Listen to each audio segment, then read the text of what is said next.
আসসালামু আলাইকুম রহমতুল্লাহি ওয়া বারাকাতুহু।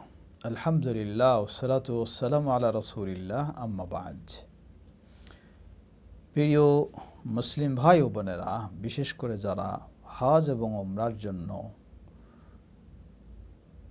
সফর করে থাকেন, তাদের জন্য একটি গুরুত্বপূর্ণ বিষয় আমরা একটু আলোকপাত করতে চাই। তা হলো এক সফরে একাধিক উমরা। এক সফরে একাধিক উমরা করা যাবে কি না? উমরা করা অত্যন্ত সওয়াবের কাজ, গুরুত্বপূর্ণ কাজ, গুরুত্বপূর্ণ ইবাদত, যা পালন করতে অর্থ প্রয়োজন হয়, শারীরিক সুস্থতার প্রয়োজন হয়, সময় তো আছেই, শ্রম তো আছেই। তাহলে কেউ সহজেই বলতে পারে, কষ্ট করে সফর করব, টাকা পয়সা ব্যয় করে আমি যদি একাধিক উমরা করি, অসুবিধা কোথায়? জবাব মনে রাখবেন, আল্লাহ রাসূল সাল্লাল্লাহু আলাইহি ওয়াসাল্লাম বিদায়ী হজ্জে সফর করলেন, হজ করলেন।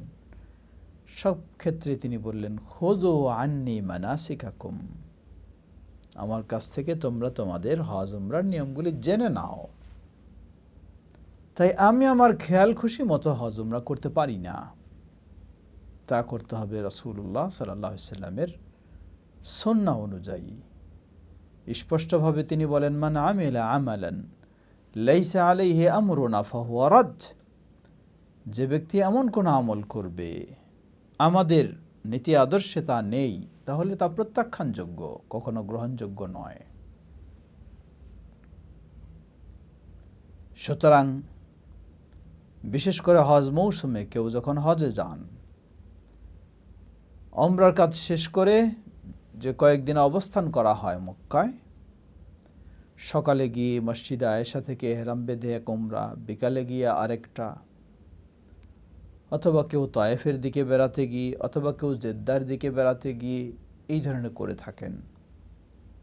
তাহলে এটি কতটুকু বৈধ না অবৈধ? যদি বৈধ হয় তাহলে তো আলহামদুলিল্লাহ, আর যদি বৈধ না হয় তাহলে তো বিষয়টি আপত্তিকর। কষ্ট করে আপনি পয়সা খরচ করবেন আপনি গুনাহ কামাইয়ের জন্য, তা তো হইতে পারে না। আসুন আমরা জানার চেষ্টা করি রাসূলুল্লাহ সাল্লাল্লাহু আলাইহি ওয়াসাল্লামের বিদায়ী হজকে কেন্দ্র করে তিনি এবং সাহাবায়ে কেরামদের, এই ক্ষেত্রে ইসলামী স্কলারগণ তারা বলেন যে সফরে রাসূলুল্লাহ সাল্লাল্লাহু আলাইহি ওয়াসাল্লাম এক সফরে একাধিক উমরা করেননি, একটি করেছেন। সুতরাং এক সফরে একাধিক উমরা করা রাসূল সাল্লাল্লাহু আলাইহি ওয়াসাল্লাম ও সাহাবায়ে কেরামদের আদর্শের অন্তর্ভুক্ত নয়, পরিপন্থী, যা বেদাত হওয়ার অসম্ভব নয়। কেউ এখানে দলিল নিয়ে এসে থাকেন যে আয়েশা রাদিয়াল্লাহু আনহা করলেন। জবাব, আপনি এই দলিলটি সুন্দর বোঝার চেষ্টা করুন, তাহলেই যথেষ্ট। কেন আয়েশা রাদিয়াল্লাহু আনহা করলেন? কার সাথে করতে গেলেন? তিনি কি করলেন? এটুকু যদি আপনি বুঝেন, তাহলে আপনার কাছে আর কিছু লাগবে না। উম্মুল মুমিনিন আয়েশা রাদিয়াল্লাহু আনহা রাসূলুল্লাহ সাল্লাল্লাহু আলাইহি ওয়াসাল্লামের সাথে বিদায় হজ্জে আসলেন। শুরুর দিকে সবাই উমরার কাজ করলেন। আয়েশা রাদিয়াল্লাহু আনহা তিনি পিরিয়ড অবস্থায় ছিলেন, পারলেন না উমরার কাজ করতে, হজের কাজ করলেন। ফিরে যখন যাচ্ছেন, আয়েশা রাদিয়াল্লাহু আনহা কাঁদছেন। রাসূলুল্লাহ সাল্লাল্লাহু আলাইহি ওয়াসাল্লাম বললেন, কি হলো? বললেন যে সকলেই দুটি কাজ করে ফিরছে, আর আমি একটি কাজ করে, একটি ইবাদত করে ফিরছি। তা হলো হজ, শুধু উমরা তো আমি করতে পারিনি। তখন রাসূলুল্লাহ সাল্লাল্লাহু আলাইহি ওয়াসাল্লাম আয়েশা রাদিয়াল্লাহু আনহাকে অনুমতি দিলেন উমরা করার। এটি মূলত তিনি অতিরিক্ত উমরা করেননি, এটি তার যে হজের পূর্বে ছিল সেটাই তিনি করেছেন। তিনি কাকে নিয়ে করতে গেলেন? রাসূলুল্লাহ সাল্লাল্লাহু আলাইহি সাল্লাম আয়েশা রাদিয়াল্লাহু আনহার ভাই আব্দুর রহমান বিন আবি বকর তাকে সাথে দিলেন, যাও তুমি সেই তানঈম থেকে ইহরাম বাঁধায় নিয়ে এসে উমরা সম্পন্ন করাও। লক্ষ্য করুন, উম্মুল মুমিনিন আয়েশা রাদিয়াল্লাহু আনহা গেলেন, ইহরাম বেঁধে আসলেন, উমরা করলেন, কারণ তিনি উমরা করেননি, শুধু হজ করেছেন।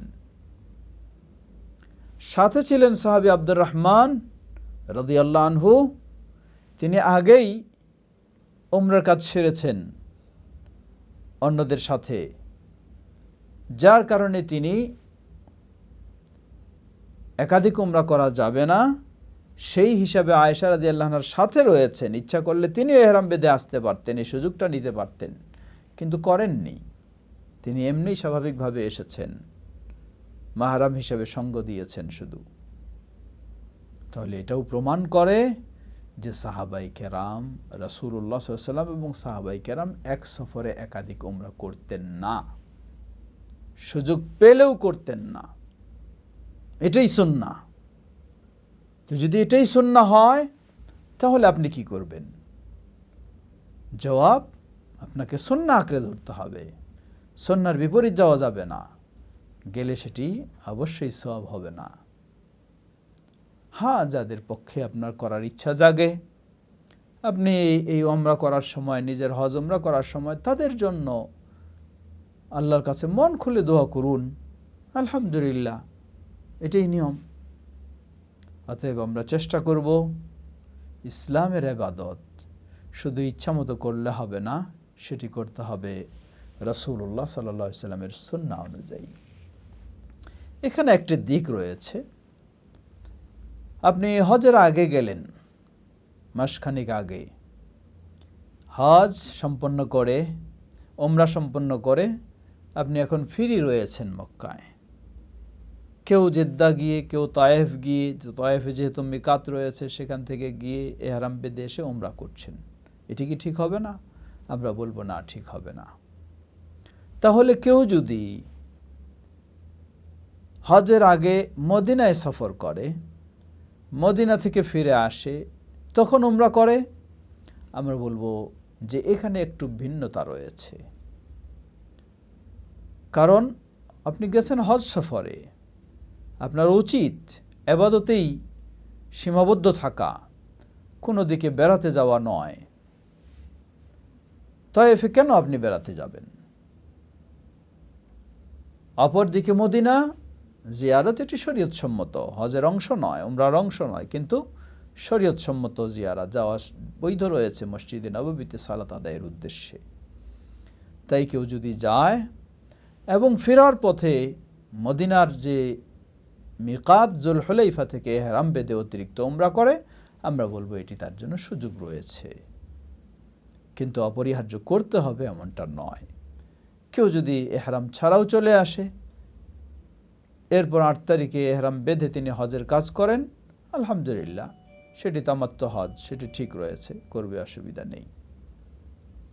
তাই আমরা আসুন চেষ্টা করব রাসূলুল্লাহ সাল্লাল্লাহু আলাইহি ওয়াসাল্লামের সুন্নাহ অনুযায়ী এক সফরে সুযোগ পেয়েছেন বাইতুল্লাহ সালাত আদায় করবেন, তেলাওয়াত করবেন, দোয়া করবেন, কাঁদবেন, কিন্তু অতিরিক্ত মানুষের দেখাদেখি কাজে ব্যস্ত হবেন না। আল্লাহ আমাদের সঠিক বোঝার, সঠিক মানার, জানার তৌফিক দান করুন। আসসালামু আলাইকুম ওয়া রাহমাতুল্লাহি ওয়া বারাকাতুহু।